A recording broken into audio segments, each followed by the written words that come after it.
Welcome to my YouTube channel biology by Rupesh sir. इसके पिछले video में हम लोगों ने ये देखा था कि जो मेल गैमेटोजेनेसिस होता है वो होता क्या है। ठीक है, मेल गैमेटोजेनेसिस की क्रिया कैसे होती है, उसमें कौन कौन से रचनाएं भाग लेती है, क्या बनता है। ठीक है, आज हम लोग इस वीडियो में ये देखने वाले हैं कि जो मेल गैमेटोजेनेसिस की क्रिया होती है उसमें जो मेल गैमेट बनता है अर्थात जो स्पर्म बनता है उसकी रचना कैसी होती है, वो होता कैसा है। ठीक है, और उसमें कौन कौन से पार्ट्स पाए जाते हैं। ठीक है, तो इस वीडियो को स्टार्ट करने के पहले आपको बता दें कि ये जो वीडियो है क्लास 12 के विद्यार्थियों के लिए भी है और क्लास 10th के विद्यार्थियों के लिए भी है। ठीक है, तो क्लास 10th और 12th के विद्यार्थियों के पास इस वीडियो को ज़्यादा से ज़्यादा पहुंचाए, शेयर करें, कमेंट करें, लाइक भी करें। ठीक है, देखिए सबसे पहले अहम बात है कि जब आप कमेंट करते हैं तो हमको ये पता चलता है कि हमारे वीडियो में क्या सुधार करना होता है। ठीक है, तो कमेंट जरूर करें, लाइक और कमेंट जरूर करें, शेयर भी करें ताकि दूसरे विद्यार्थियों तक ये जानकारी पहुंच सके।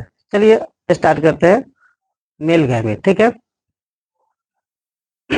यहाँ पे लिखे हैं बाबू स्पर्म। ठीक है, इस स्पर्म को हम लोग मेल गैमेट के नाम से जानते हैं, शुक्राणु के नाम से जानते हैं। शुक्राणु के बारे में कह रहा है कि प्रत्येक शुक्राणु जो है जीवित गतिशील नर युग्मक है जिसकी लंबाई जो है 60 माइक्रोमीटर और चौड़ाई 3.5 माइक्रोमीटर होती है। ठीक है, प्रत्येक शुक्राणु एक जीवित गतिशील नर युग्मक है जिसकी लंबाई 60 माइक्रोमीटर और चौड़ाई जो है 3.5 माइक्रोमीटर होती है। ठीक है, प्रत्येक स्पर्म जो है हेप्लॉइड होता है। हेप्लॉइड का मतलब कि इसमें केवल 23 गुणसूत्र पाए जाते हैं। ठीक है, are present in their nucleus. ठीक है, इसके केंद्रक में केवल 23 गुणसूत्र ही पाए जाते हैं।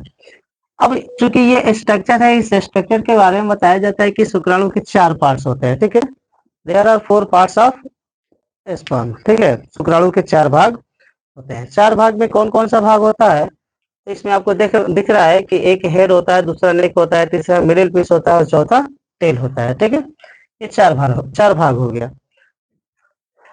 अब हेड के बारे में बताया जाता है बाबू, सिर के बारे में क्या बताया जाता है, तो बताया जाता है कि यह शुक्राणु का अगला फूला हुआ भाग होता है। ठीक है, हेड जो है यह स्पर्म का अगला फूला हुआ भाग होता है जिसके शीर्ष पर, ठीक है, एक कैप लाइक स्ट्रक्चर पाया जाता है। ये जो कैप लाइक स्ट्रक्चर होता है इसे हम लोग एक्रोसोम कहते हैं। ठीक है, एक्रोसोम कहते हैं, जो किसका बना होता है, तो गोल्गी बॉडी का बना होता है। ठीक है, यह गोल्जी बॉडी का बना होता है। ठीक है, अब कह रहा है कि इस एक्रोसोम में बहुत सारे एंजाइम पाए जाते हैं। ठीक है, इसमें बहुत सारे क्या पाए जाते हैं बाबू, एंजाइम पाए जाते हैं जिसको फर्टिलाइजेशन एंजाइम के नाम से भी जाना जाता है। ठीक है, फर्टिलाइजेशन फर्टिलाइजेशन एंजाइम के नाम से भी जाना जाता है।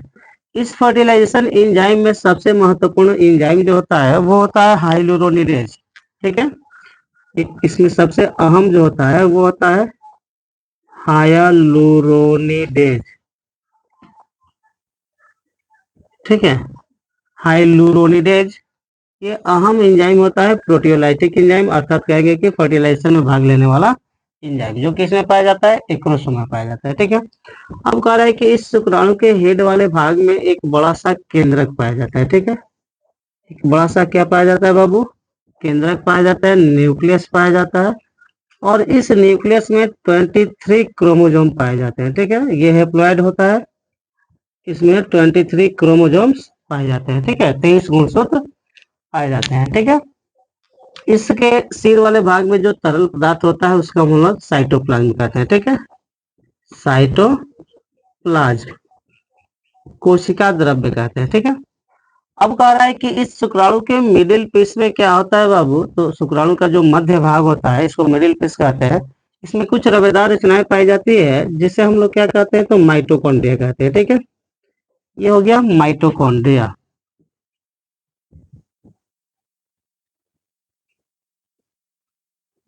आपको पता है कि माइटोकॉन्ड्रिया को पावर हाउस के नाम से जाना जाता है, पावर हाउस। ठीक है, या एनर्जी मिल के नाम से जाना जाता है। तो इस स्पर्म को एनर्जी कहाँ से मिलता है, तो इस माइटोकॉन्ड्रिया के द्वारा मिलता है। ठीक है, अब कह रहा है कि इस मिडिल पीस में ही दो कहेंगे कि रवेदार रचना पाई जाती है जिसे सेंट्रियोल के नाम से जाना जाता है। इन रचनाओं को हम लोग सेंट्रियोल कहते हैं, ठीक है, सेंट्रियोल। ये हो गया। अब बताया जाता है कि शुक्राणु का सबसे लंबा भाग जो होता है ना, शुक्राणु का सबसे लंबा भाग होता है वह टेल कहलाता है, ठीक है। और यह टेल क्या करता है, अर्थात यह पूंछ क्या करता है, तो शुक्राणु को गतिशील बनाता है, ठीक है।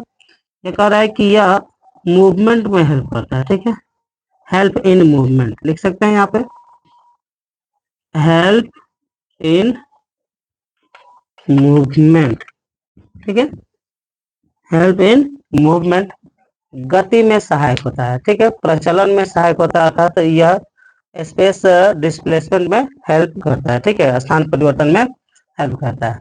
तो ये हो गया स्पर्म, स्पर्म का स्ट्रक्चर, स्पर्म के पार्ट्स, ठीक है।